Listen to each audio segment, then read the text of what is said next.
I'm Shane White, and this is The Process.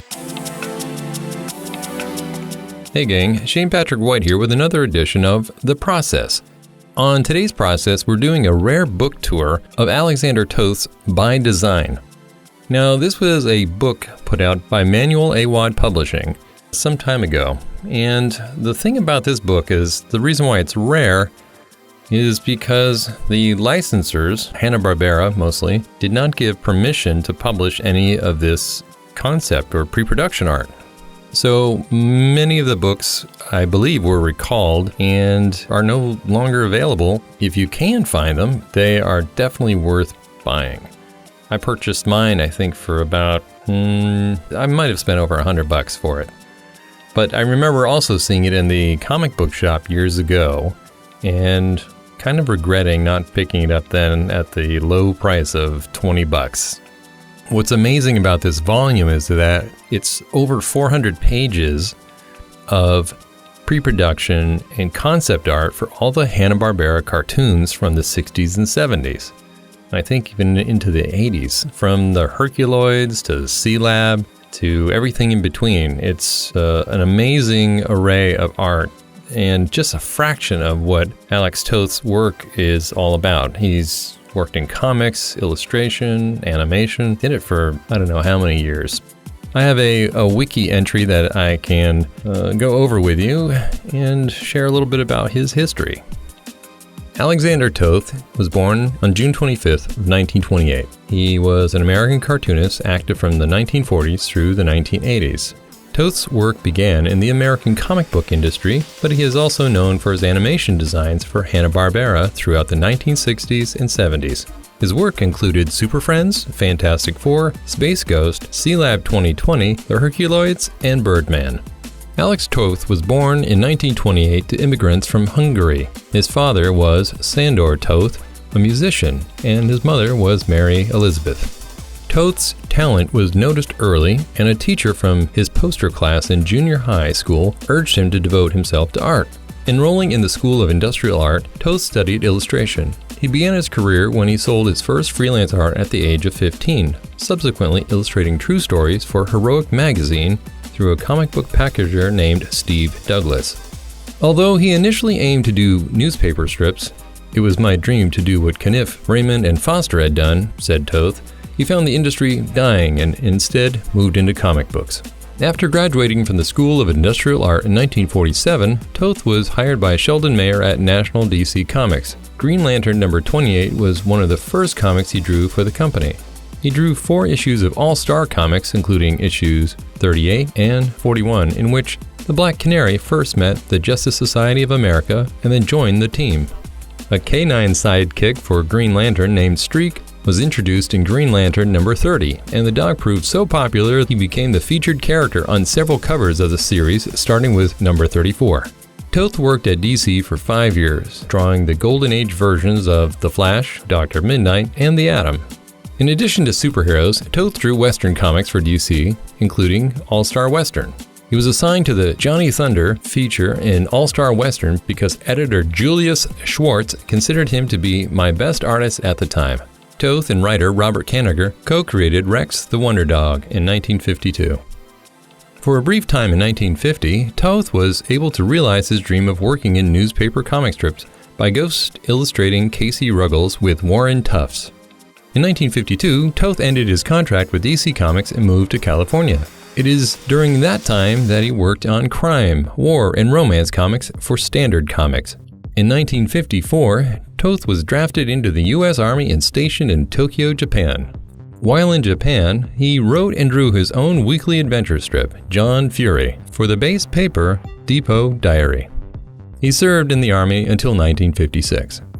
Returning to the United States in 1956, Toth settled in the Los Angeles area and worked primarily for Dell Comics until 1960.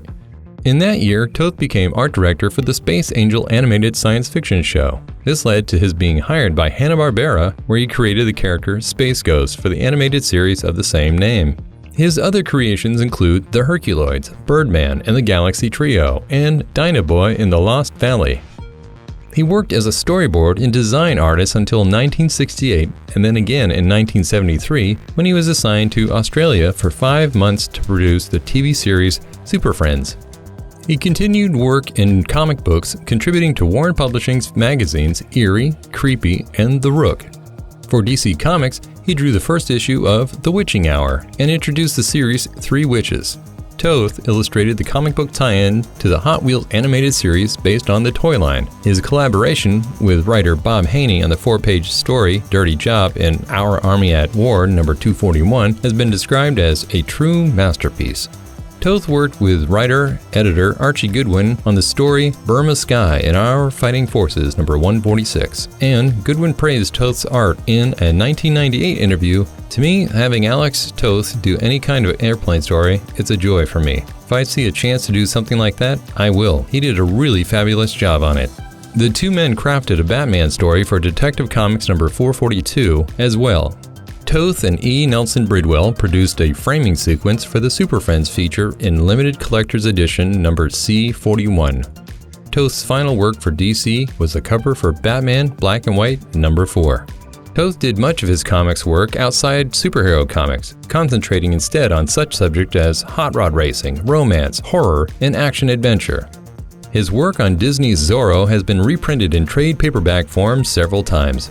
Also, there are 2 volumes of The Alex Toth Reader, published by Pure Imagination, which focuses on his work for Standard Comics and Western Publishing. Brian Bolin has cited Toth as one of his idols. Journalist Tom Spurgeon wrote that Toth possessed an almost transcendent understanding of the power of art as a visual story component, and called him one of the handful of people who could seriously enter into greatest comic book artists of all time discussions, and a giant of 20th century cartoon design. Toth was known for his exhaustive study of other artists and his outspoken analysis of comics art past and present.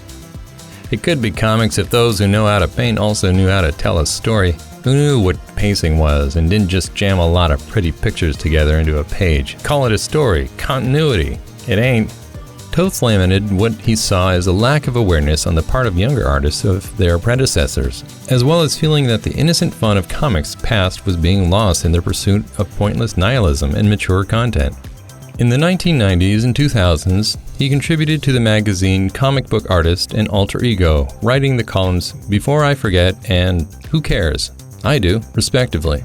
In 2006, James Counts and Billy Ingram compiled personal anecdotes, hundreds of unseen sketches from famous Alex Toth comic and animated works, combined with correspondence with friend and comics dealer John Hitchcock in the book Dear John, the Alex Toth Doodle Book. Launched at Comic-Con 2006, the first printing sold out within weeks of first publication. Toth died at his drawing table on May 27, 2006, 4 weeks shy of his 78th birthday.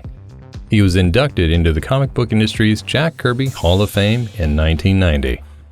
Well, that's it for Alex Toth by Design. Hopefully you enjoyed the tour of his book, and I really encourage you to find out more of his work if you can, and any other of his publications. And for me, I think what I enjoy most about Alex Toth's work is the simplicity and directness of his line and his ability to capture character with very little. He had a keen understanding of humans and their behavior, and I believe that it's something I would like to have a better handle on in my own work. If you enjoyed it, please like, subscribe, and tell a friend. Till next time, take care, and thanks for watching. As always, thanks for watching. And also, don't forget to subscribe to The Process. And please, if you have more questions, feel free to leave a comment below.